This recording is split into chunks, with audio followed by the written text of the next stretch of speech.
Share ചെയ്യണമേ. കാര്യം അതുതന്നെയായിരിക്കും ഇന്നത്തെ നിങ്ങളുടെ ജീവിതത്തിലെ ദൈവാനുഗ്രഹത്തിൻ്റെ ഒരു കാരണം. അപ്പം നിങ്ങൾ മാത്രം കേട്ട് അനുഭവം പ്രാപിക്കാതെ കർത്താവിൻ്റെ വേല മറ്റുള്ളവർക്കും കൂടി കർത്താവിൻ്റെ സുവിശേഷം എത്തിക്കാൻ വേണ്ടി നിങ്ങൾ ശ്രദ്ധിക്കണം. കർത്താവ് നിൻ്റെ ഉന്നതമായ നാമത്തിന് സ്വസ്ഥം ചെയ്യുന്നു. കർത്താവ് നിൻ്റെ വിശുദ്ധ പൗരോഹിത്യത്തെ മഹത്വപ്പെടുത്തണമേ. കർത്താവ് സഭയിലുള്ള സാന്നിധ്യം പ്രകടമാക്കണമേ. 39 വർഷം ഞാൻ അർപ്പിച്ച കൃപാനയുടെ യുഗതയാൽ കൃപാസാൽത്താറെ ജീവനുടെ പ്രത്യക്ഷപ്പെട്ട പരിശുദ്ധ അമ്മയുടെ മാധ്യസ്ഥത്തിലെ ഞാൻ ഈ മക്കളെ ഈശോനാമത്തെ ആസ്വദിക്കുന്നു. കർത്താവ് രോഗികളുണ്ട് ഈശോയെ. കർത്താവ് ചില രോഗികൾ അവരുടെ രോഗങ്ങൾ പറയത്തില്ല, പേടിച്ചിട്ട് നാണമായിട്ട് മിണ്ടാതിരിക്കുന്നവരുണ്ട്. അവർ ചികിത്സക്കും പോകാതിരിക്കുന്നവരുണ്ട് ഈശോയെ പലരും. കർത്താവ് അതുപോലെ തന്നെ ഈ ഒരു അവസ്ഥയിൽ മാനസിക പീഡകൾ സ്വകാര്യമായി അനുഭവിച്ച് വേദനിക്കുന്നവരുടെ രോഗങ്ങൾ ഈ നിമിഷം കർത്താവിൻ്റെ ഉന്നതമായ നാമത്തിൽ സൗഖ്യം പ്രാപിക്കട്ടെ. ഈശോനാമത്തിൽ പ്രാർത്ഥിക്കുന്നു. കർത്താവിൻ്റെ ഉന്നതമായ നാമം സ്വന്തം ചെയ്യുന്നു.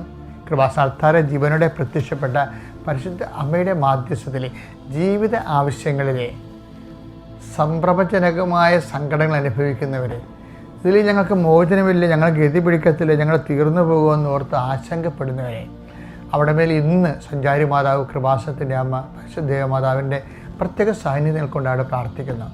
യാത്രയിൽ ഇരിക്കുന്നവർ, യാത്രയ്ക്ക് വേണ്ടിയുള്ള അനുതാരികൾ ഒരുക്കിക്കൊണ്ടിരിക്കുന്നവർ, അവിടെയെല്ലാം യാത്ര ശുഭമാകാൻ വേണ്ടി കർത്താവിൻ്റെ നാമത്തിൽ പ്രാർത്ഥിക്കുന്നു. തൊഴിൽ അന്വേഷിക്കുന്നവരെ, ചെയ്തുകൊണ്ടിരിക്കുന്ന തൊഴിൽ നഷ്ടപ്പെടുമെന്നുള്ള ആശങ്കയുള്ളവരെ, അതുപോലെ തന്നെ തൊഴിലിൽ നിന്ന് സസ്പെൻഡായി പോയിട്ടുള്ളവരെ, അതുപോലെ തന്നെ അന്യൻ്റെ കൈവശം ചില സാമ്പത്തിക സ്ഥാപനങ്ങളിൽ പണം കുടുങ്ങിപ്പോയിട്ട് തിരിച്ചു കിട്ടാത്തതിൻ്റെ പേരിൽ ഒന്നും ചെയ്യാൻ പറ്റാതെ നിസ്സഹായമായിട്ട് ഇരിക്കുന്ന ആൾക്കാർ, അവരുടെ ജീവിതത്തിൽ കർത്താവിൻ്റെ ഇടപെടൽ ഉണ്ടാകട്ടെ എന്ന് പ്രാർത്ഥിക്കുന്നു.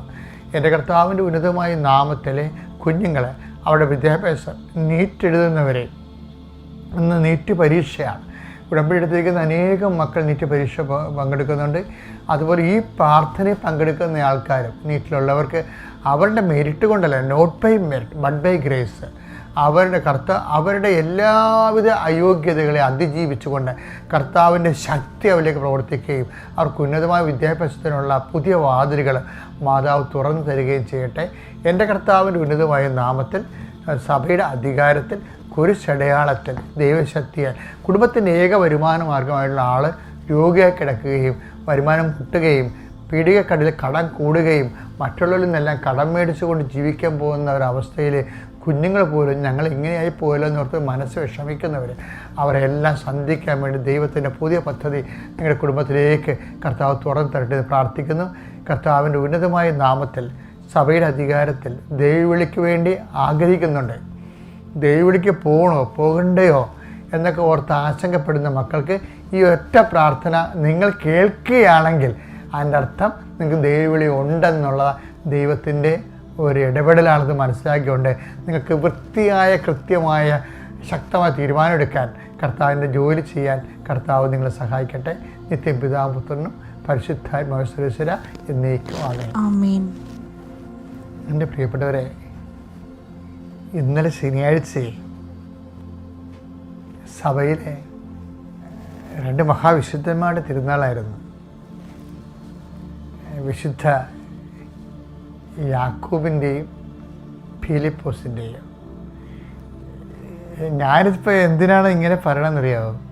ഈ യാക്കോബ് സഭയിലെ സഭാത്മകമായ സാമൂഹ്യ പ്രതിബദ്ധതയുടെ അപ്പോസ്തലനാണ്. യാക്കോബാണ് പറയണത്. അതുപോലെ ഫിലിപ്പോസ് ഏത് കൊലക്കൊമ്പൻ്റെ മേലും ഒരു നിർഭയമായിട്ട് സുവിശേഷം പങ്കുവെക്കാൻ വേണ്ടി അഭിഷേകം പ്രാപിച്ച ഒരു പ്രേക്ഷിതനാണ് ഫിലിപ്പോസ്. ഈ 2 കക്ഷികളെ നമുക്ക് ബൈബിളിൽ നോക്കാം.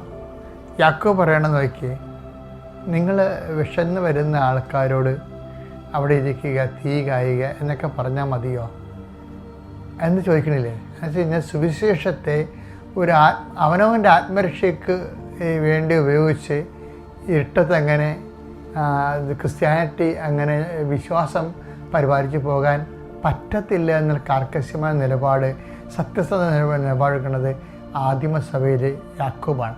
യാക്കോബ് 2:15 മുതൽ ഒരു സഹോദരനോ സഹോദരിയോ ഒരു സഹോദരനോ സഹോദരിയോ ആവശ്യത്തിന് വസ്ത്രമോ ഭക്ഷണമോ ഇല്ലാതെ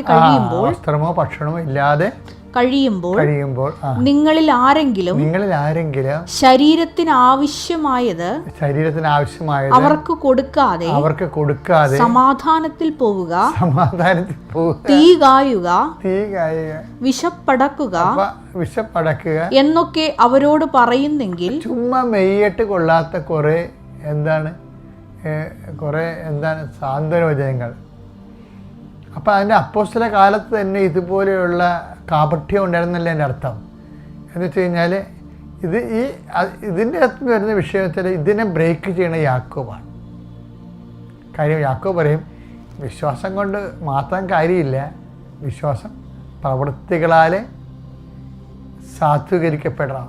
take the word of God. Yakob 2:17. പ്രവൃത്തികൾ കൂടാതെയുള്ള വിശ്വാസം അതിൽ തന്നെ നിർജീവമാണ്. അപ്പം എന്താ, വിശ്വാസത്തിൻ്റെ സജീവ വിശ്വാസമുണ്ട്, നിർജീവ വിശ്വാസമുണ്ട്. ആ വിശ്വാസത്തെ ഇങ്ങനെ കൊണ്ടുവന്ന യാക്കോബാണ്. നമുക്ക് ഒത്തിരി പേരുടെ വിശ്വാസം നിർജീവമാകുന്നതിൻ്റെ കാരണം പ്രവൃത്തികളില്ലാത്തതാണ്. ഉടമ്പടിയിൽ സജീവമായ സാക്ഷ്യം പറഞ്ഞാൽ എങ്ങനെയാണ്? പ്രവൃത്തികൾ മൂലം അതിനെ സജീവമാക്കിയിട്ടാണ്. പ്രവൃത്തികൾ മൂലം നിങ്ങളുടെ ഉടമ്പടിയും നിങ്ങളുടെ വിശ്വാസ ജീവിതം സജീവമാകാൻ പ്രത്യേകം ശ്രദ്ധിക്കുക. Praise the Lord.